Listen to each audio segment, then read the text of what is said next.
c'est qu'il est anormal d'être chrétien. Que dis-je? Bon chrétien et vivre l'infidélité. C'est incompatible les deux. Anormal d'être chrétien, bon chrétien et vivre l'infidélité. Et là, j'aimerais même aller plus loin, sans accepter l'accident. Mais je dis, si l'accident peut arriver, mais entretenir une relation pour un chrétien, c'est anormal. Anormal. Je remettrai ta chrétienté en question. Quand David a eu cette infidélité, il pensait que Dieu était neutre. 2 Samuel plutôt, que nous avons lu chapitre 11 verset 27 dit, c'est que David avait fait des pluies à l'Éternel. J'aimerais dire à quelqu'un, le silence de Dieu ne veut pas dire approbation. David n'a entendu rien, mais Dieu a dit, je ne suis pas d'accord avec ça. Il dira rien d'audible, mais dans le cœur il témoignera que c'est pas bon. Alors la grande question, c'est qu'est-ce qui cause l'infidélité conjugale chez l'homme? Pourquoi les hommes que nous sommes arrivent à l'infidélité conjugale? Plusieurs raisons. Première raison, raison inexpliquée. Il arrive des fois, on n'a aucune explication. On se rend simplement compte qu'on est tombé dedans. Deuxième raison, des liens de famille. On néglige cela, mais on vient d'une famille qui a cette tendance. Papa était polygame, papa était coureur de jupons. David a été un petit homme à femme. Il a eu 15 enfants avec 6 femmes. Son fils en a eu 1000. On néglige cela, mais c'est vrai. 1 Pierre chapitre 1 verset 18 parle de la vaine manière héritée de nos pères. Il y a des choses, tu n'as pas besoin de révélations. Tu regardes mes oncles, ils sont comment?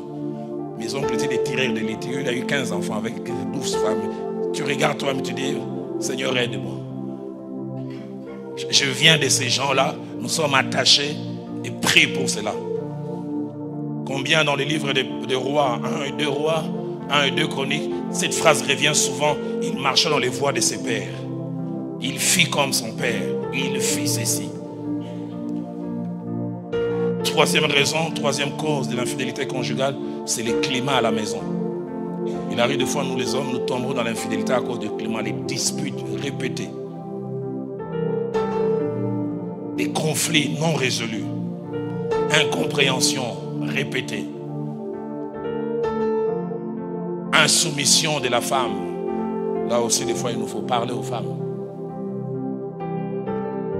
Mauvaise gestion de certaines choses.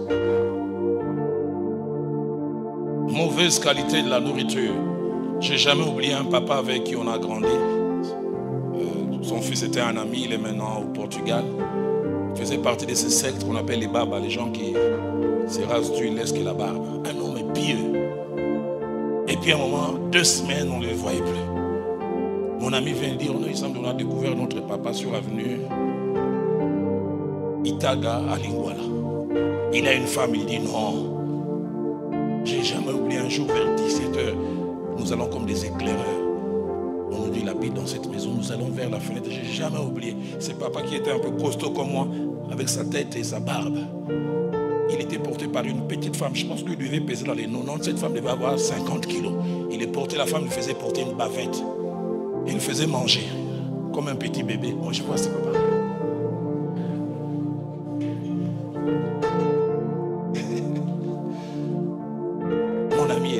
Fâché. Et 2 jours après, il a confronté son père. Son père a dit, mais votre maman me néglige. Quand j'arrive ici, il envoie votre petite soeur. Il dit, là, je suis traité comme un roi. Il dit, même quand je suis au bureau, je rêve de cette femme. Le mauvais climat à la maison. J'ai enseigné une fois aux dames, j'ai dit, quand Dieu permet que vous nous ayez entre vos mains, gérez-nous bien. Quand nous vous glissons, vous commencez à aller nous récupérer au combat spirituel. Je l'arrache, je l'arrache. Mais quand j'étais là, tu me négligeais. Je ne dis pas qu'à cause de la négligence, il faut aller à l'extérieur. Mais c'est l'une des causes des fois. 4e raison de l'infidélité conjugale, c'est mauvais mariage. D'autres parleront d'un mauvais casting. C'est-à-dire on se rend compte qu'on s'est marié à la mauvaise personne. On est chrétien, rien ne va. On se rend compte comme si on vient de deux planètes différentes. C'est pourquoi vous qui êtes jeunes, priez que Dieu vous aide à vous marier à la bonne personne. Si vous vous mariez à la mauvaise personne, il y a déjà une possibilité d'infidélité. Vous pouvez supporter un moment, mais vous risquerez un moment de craquer. Cinquième raison de l'infidélité conjugale, c'est l'absence de contentement. L'absence de contentement. Et le contentement est souvent lié au côté charnel. Ça fait 28 ans que je suis marié à Viviane. Le corps que Viviane a aujourd'hui, ce n'est pas son corps de jeune fille d'il y a 28 ans. 4 maternités sont passées par là avec tous les dégâts collatéraux. Son physique n'est plus le même. La poitrine qui était bien debout, regarde ailleurs. Mais j'aimerais, homme, vous informer, ces corps qui se détériorent vont encore se détériorer. Ça ne va pas s'arranger. Donc si tu n'arrives pas à se contenter de ça, tu es mal parti. Un papa qui nous est venu me dire un jour, pasteur, pour si ma maman n'a pas de comment passer, il faut qu'on côté ses esprits.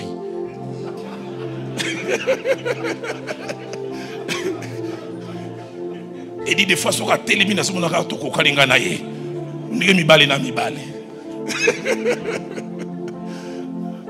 mais tu es obligé de te contenter d'elle. Si maternité, nous on est attiré quand la poitrine est là debout, ça ne viendra plus debout. Et apprendre à se contenter, à dire Seigneur, aide-moi à trouver mon plaisir dans le... Un homme rigole très fort là derrière. Tu as des problèmes comme ça?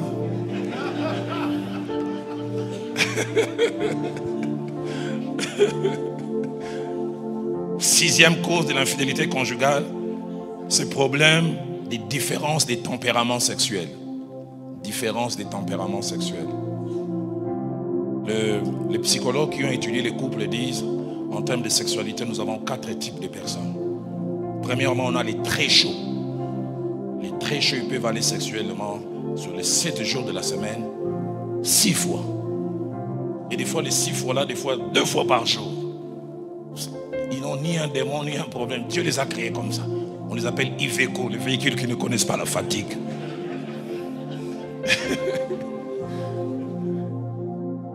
Et deuxièmement, il y a les chauds. Sur les 7 jours de la semaine, 4 fois. Et puis il y a les tièdes. Les tièdes, il a besoin de sa cure de chaque semaine. Sur les 4 semaines du mois, c'est 4 rapports. Et puis il y a les froids, que j'appelle les messieurs l'abbé. Il t'a touché le 2 avril, il faudrait attendre encore le 2 mai. Il n'est pas porté sur la chose. Quand moi, si je peux les barater, je n'ai jamais oublié. Un jour, je reçois 2 couples et j'ai dit, ce jour-là, Dieu voulait m'enseigner. Je reçois le premier couple à 15h, le deuxième couple à 15h30. Le premier couple à 15h, quand ils entrent, la femme est en train de trembler. Elle dit, pasteur, votre frère, même s'il a payé toute la dot. Non, ça c'est le deuxième. La première qui vient, pasteur, est-ce que je sais que tu es spirituel, je ne demande pas de m'envier. Est-ce que je ne suis pas belle? Je dis, oui, oui maman, tu es belle. Mais votre frère, c'est pourquoi il ne me touche pas? À peine. Je suis jeune, les gens m'attirent. Je demande au frère, il dit, mais pasteur, moi c'est Dieu qui m'a créé comme ça. Et je les conseille, je dis, frère, fais un effort. Cet aspect des choses, ça compte énormément.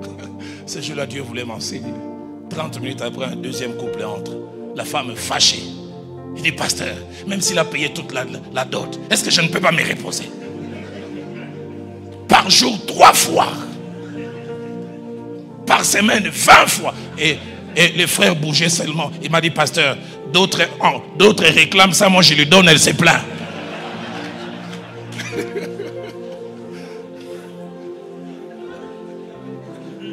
Différence des tempéraments sexuels. Alors c'est pourquoi la plupart des fois les problèmes se posent quand dans un couple 2 conjoints ont des tempéraments sexuels opposés. L'homme est très chaud, la femme est à noirite nengapeta. Elle aime une fois les mois. Ou l'inverse, l'homme aime chaque jour, la femme ne veut pas. C'est pourquoi vous qui n'êtes pas encore mariés, priez que Dieu vous associe avec quelqu'un dont le tempérament est pareil. Si vous deux, vous êtes des fois, vous vous habituez dans votre froideur. Une fois par semaine, elle est contente, tu es content. Tu es chaud, chaque jour la fête. Et les tempéraments sexuels posent des normes. Septième cause d'infidélité conjugale, attachement à certaines pratiques sexuelles que mon épouse n'aime pas ou n'accepte pas de m'accorder. J'ai vu ça souvent en tant que pasteur. L'homme aime ça, mais la femme, j'ai joué en parler avec un homme et dit, pasteur, j'essaye. Mais madame n'aime pas cette pratique. Mais des fois, après 6 mois, 7 mois, j'aime tellement que je suis obligé d'aller à l'extérieur. On pourra approfondir tout à l'heure dans les ateliers parce que je t'entends poser la question, quelles sont ces pratiques? On en parlera dans les ateliers si on a le temps. 8e raison de l'infidélité conjugale, c'est mauvaise gestion de l'éloignement physique et géographique. Mauvaise gestion de l'éloignement physique et géographique. Là, ce sont des gens qui sont en mission de service. On t'envoie 2 semaines à tel endroit, 6 mois. J'ai trouvé des frères aujourd'hui, il est ici, il travaille dans les systèmes des Nations Unies, on l'a envoyé au Niger, où il y va pour 6 mois et il revient des fois pour 2 semaines. Durant ces 6 mois, qu'il y a des choses qui se passent. Parce qu'entre-temps, tu as une voisine kenyane. Wanjiro. L'éloignement physique, les mutations. Les hommes qui ont laissé leur femme à tel endroit et qui vont à tel autre endroit. L'éloignement physique, ça laisse les hommes que nous sommes vulnérables, surtout si on est hyperactif sexuellement. J'ai vu des hommes quelquefois commencer à tomber dans la pornographie.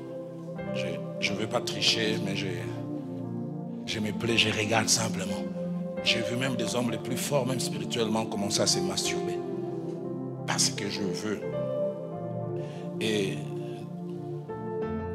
9e et dernière raison, parmi les causes de l'infidélité conjugale, c'est mauvaise gestion des périodes troubles qui peut arriver dans un couple.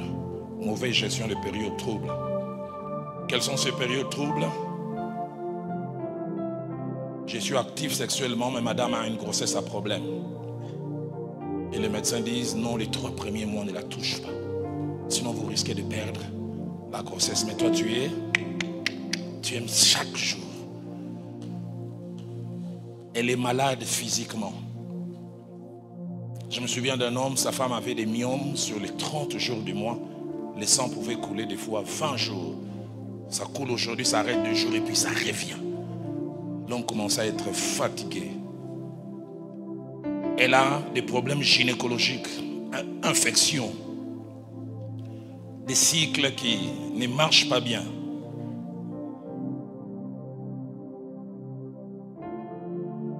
Problèmes de maternité qui se suivent. Elle commence à avoir peur de la vie sexuelle. Et cela me permet de toucher l'avant-dernier point, quelques phases et conséquences de l'infidélité conjugale. L'infidélité conjugale en général a 3 phases. La première phase de l'infidélité conjugale, j'appelle cela la phase clandestine. C'est-à-dire on cache la relation et l'on fait tout pour qu'elle ne soit pas connue. On a commencé quelque chose, surtout si on entretient une relation, on s'arrange. Et cette relation se caractérise par 4 choses. La première, c'est la duplicité. On a 2 visages. Et on fait tout pour ce que l'on fait à l'extérieur ne soit pas connu. On s'arrange pour éliminer les indices. J'ai vu des hommes dans leur téléphone, cette concubine, ils ont mis le nom mon général. Et des fois l'épouse voit sonner, hé chérie, mon général a bengué. Toi, tu sais, mon général là, c'est Annie. On élimine tous les indices. Tu as été là et tu as fait un bisou avant de partir.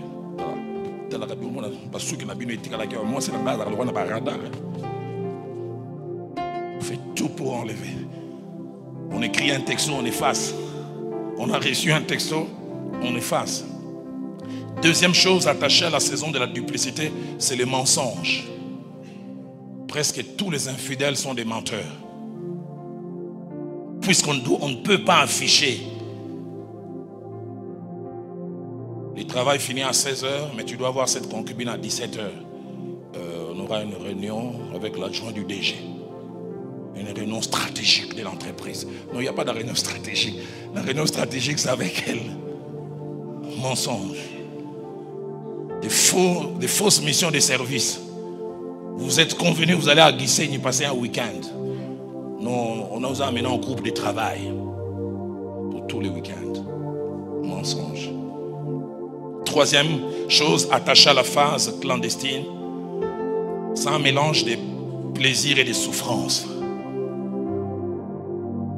On trouve du bien dans ce que l'on fait, mais l'on souffre. Parce que ce que l'on fait, la conscience que nous avons en tant que chrétiens, n'approuve pas cela.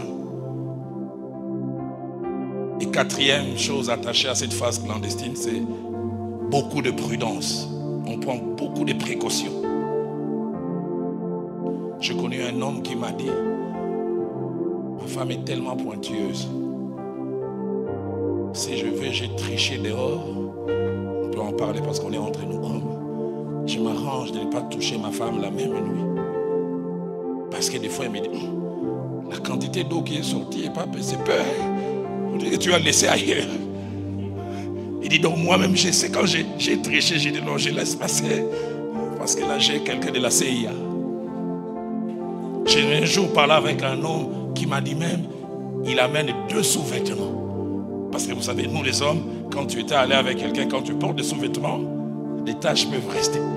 Et dit, il amène, il dit, elle, dès que j'arrive, elle va contrôler. Alors je dois éliminer toutes les traces. Les infidèles souffrent.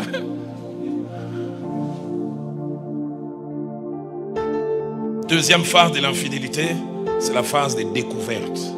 La première phase, c'est la phase de la clandestinité. La deuxième phase, c'est la phase de découverte. C'est-à-dire, pour certaines raisons, ce qui était caché finit par être connu.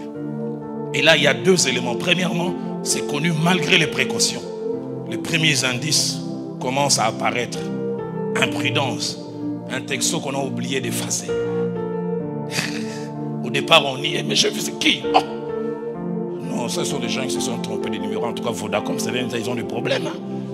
Les textos d'autres personnes passent. Anna, Peponi Yakomakiboye.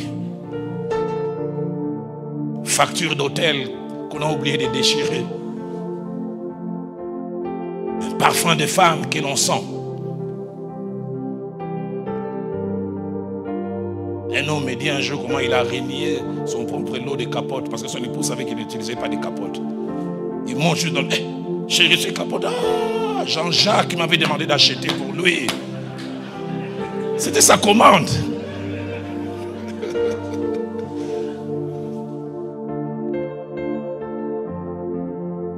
Malgré les précautions, les choses sont connues. Mais deuxièmement, des indices forts et que l'on ne peut pas nier apparaissent. Photos explicites, textos explicites. Et en général, quand les preuves irréfutables sortent, nous avons 2 types d'hommes. Premièrement, les hommes honnêtes, qui ont difficile à tricher parce que la tricherie n'est pas leur habitude. Ils avouent directement. Chérie, pardonne-moi. Et deuxièmement, il y a des menteurs professionnels qui, malgré les indices, ils commencent à nier. D'autres même, au-delà de nier, ils commencent à justifier. Si oui, je t'ai trompé, mais c'est à cause de toi. Est-ce que tu me laisses te toucher? Au lieu qu'il avoue, il commence à se rendre victime et à faire retomber la faute sur l'autre. Troisième phase de l'infidélité, c'est la phase finale. Cette phase finale qui a aussi 2 aspects. La première phase, c'est la rupture. Et ça, c'est surtout les bons chrétiens. Il est découvert et il sait que ça, c'est pas son style de vie. Il veut rompre. Je dois arrêter. Et là, j'ouvre une parenthèse et j'ai vu ça avec mon expérience en tant que pasteur. Les infidèles, des fois, ils prennent la décision sincère de rompre, mais ce n'est pas si facile. Parce que tu promets à ta femme de rompre, mais il faudrait aussi aller convaincre l'autre. Et j'ai chaque fois vu avec ces hommes, autant tu as convaincu ta femme, quand tu arrives chez l'autre, non, ma femme a découvert, on doit arrêter, elle commence à pleurer.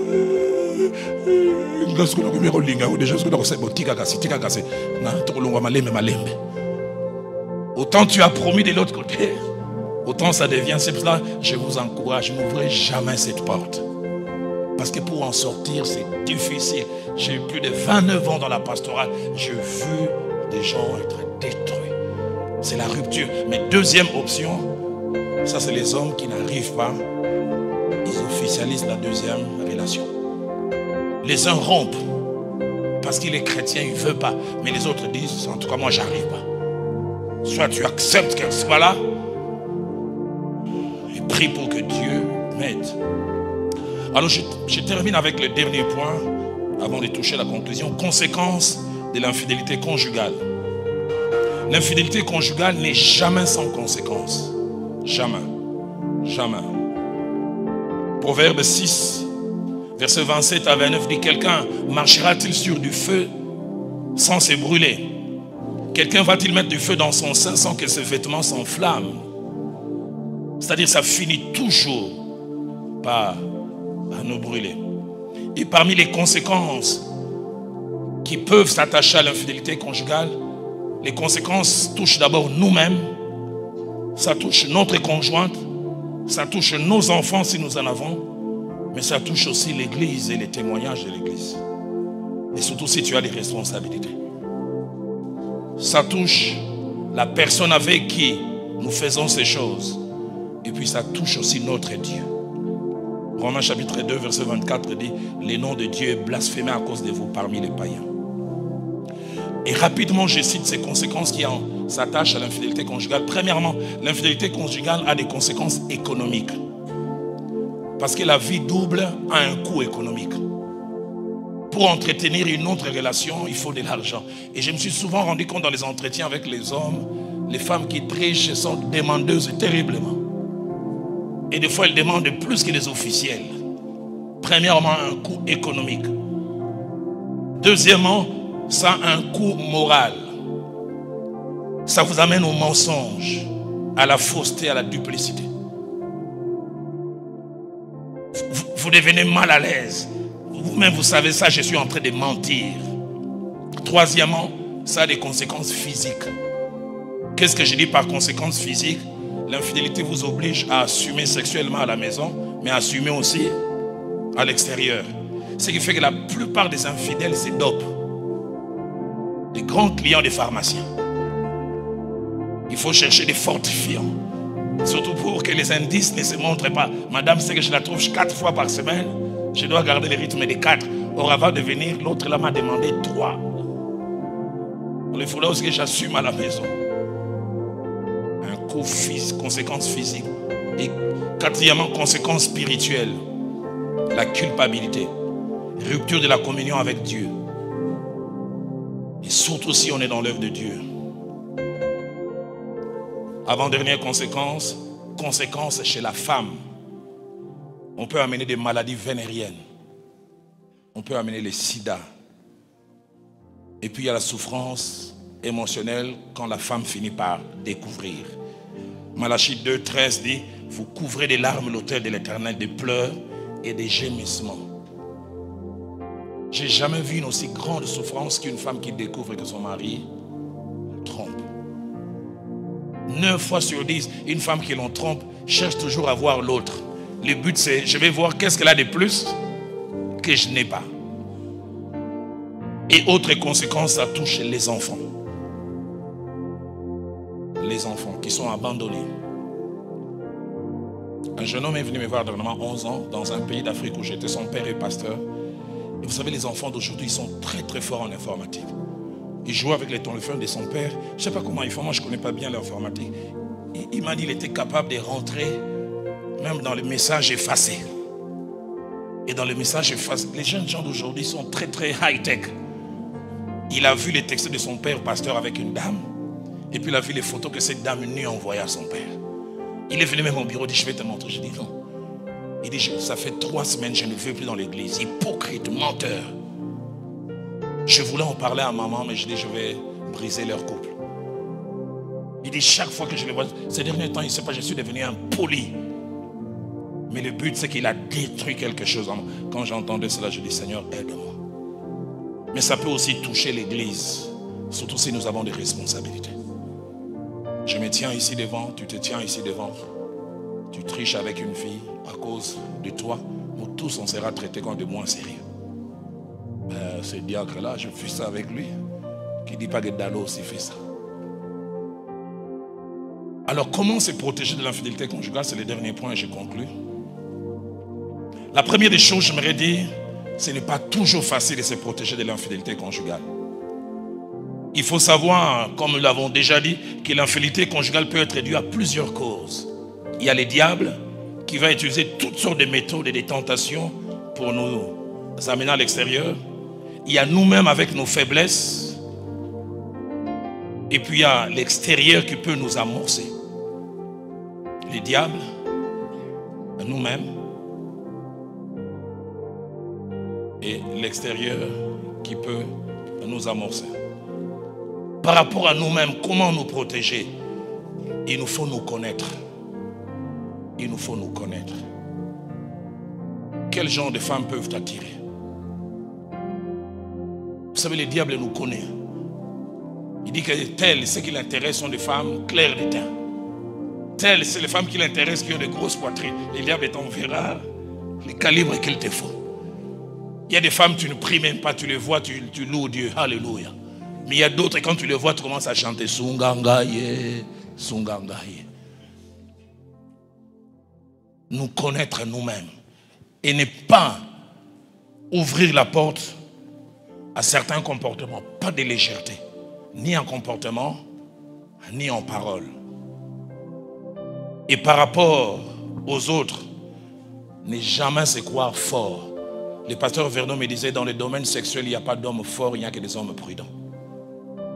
Il n'y a pas d'hommes forts, il n'y a que des hommes prudents. Ne jamais minimiser les attaques. Un jour, quelqu'un est venu me dire qu'il était dans une réunion quelque part, il a entendu des jeunes filles dire j'ai entendu ça, je dis. Donc les gens complotent. Une autre a dit les décolletés méchants. Faire attention. Et je termine le tout dernier point, savoir gérer la tentation. Savoir gérer la tentation. 3 choses que j'aimerais dire concernant la tentation. La première, la tentation en elle-même n'est pas péché. On peut être tenté. Mais deuxièmement, le problème, c'est la gestion de la tentation. Comment tu gères ça? Comment, quand tu ressens ces choses. Et puis enfin, troisièmement, savoir être bien entouré. L'abbé dit 2 valent mieux que 1. S'il en tombe, l'autre peut le relever. Ça fait plus de 35 ans que maintenant je suis converti. 33 ans dans le ministère, 29 ans dans le ministère pastoral. J'ai 2 amis, pasteur Kalika Senda et pasteur Honoré. Ça, ce sont des gens devant lesquels je me trouve nu. Je me souviens quand je commençais à sentir cette attraction vers cette jeune fille, je suis allé vers Honoré. Il s'appelle Honoré Kenabant, moi je l'appelle Ashka. Je dis Ashka, sauve les Congos. Sauve les Congos. Je dis l'homme de Dieu que tu respectes là. J'ai dit ces derniers temps, c'est terrible. J'ai dit tant aux hommes, maman, j'ai dit je sens des choses et il m'a tenu par la main, on a prié. C'est que j'aime, il y a des choses que je lui ai dites. Je sais qu'il n'en parlera à personne si ce n'est à Dieu. Et les grands problèmes, surtout nous en tant qu'enfants de Dieu, surtout serviteurs de Dieu, on ne sait pas à qui vais-je m'ouvrir. Qu'est-ce qu'il va faire de ce que je lui dis. Mais il y a certaines batailles, tu ne peux pas les gagner seul. Tu dois à un moment chercher un partenariat. Je me souviens de cet homme de Dieu qui est venu me voir et dit prie pour moi. Je sens une attraction terrible vis-à-vis de la petite soeur de ma femme. Et il était sincère avec moi. Il dit moi mon côté faible c'est la poitrine de la femme. plus c'est gros, plus c'est debout. Il dit la petite sœur là, waouh, waouh. Il dit, je l'appelle même Obélix.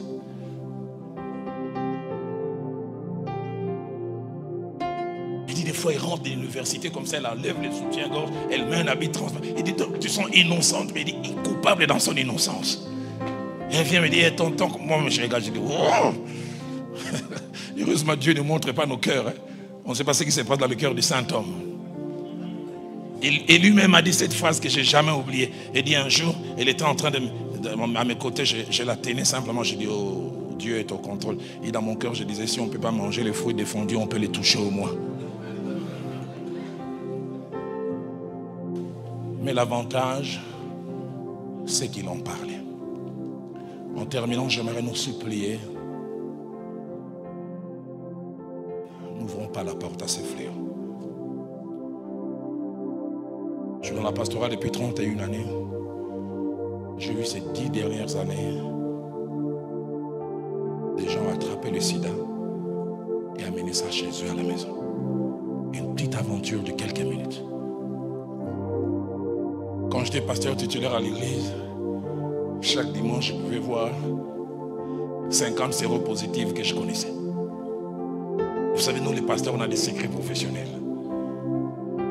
Je me souviens d'un jeune homme de l'église qui était toujours avec une veuve. Et cette veuve était sous un rétroviraux, forte comme ça. Et je voyais toujours, vous savez, quand quelque chose commence entre les gens, vous pouvez sentir. J'appelle ce jeune homme, je dis, qu'est-ce qu'il y a entre toi? Il me dit, pasteur, 10e don spirituel et soupçon. Mais quand les gens commencent à tricher, on sait sentir. 3 jours après, j'appelle cette femme au bureau. Je te vois avec tel jeune homme. Il me dit oui, mais il m'a fait la cour. Et vous avez déjà triché? Oui. On est allé, attends, 7 fois. Avec protection seulement la première fois. Mais je dis, est-ce que tu lui avais dit que ton mari était mort? Et non. Moi j'ai la foi que Dieu m'a guéri. Mais j'ai cette foi de la guérison, est-ce que tu l'as communiqué à ces jeunes hommes? Le lendemain, j'appelle les jeunes hommes. Je dis, toi, tu me disais 10e don spirituel et soupçon. Mais maman vient de me dire, oh, elle t'a tout dit. Mais j'ai dit, elle a encore une autre information à te dire. Maman, dis-lui. Oh, mon mari. J'ai dit,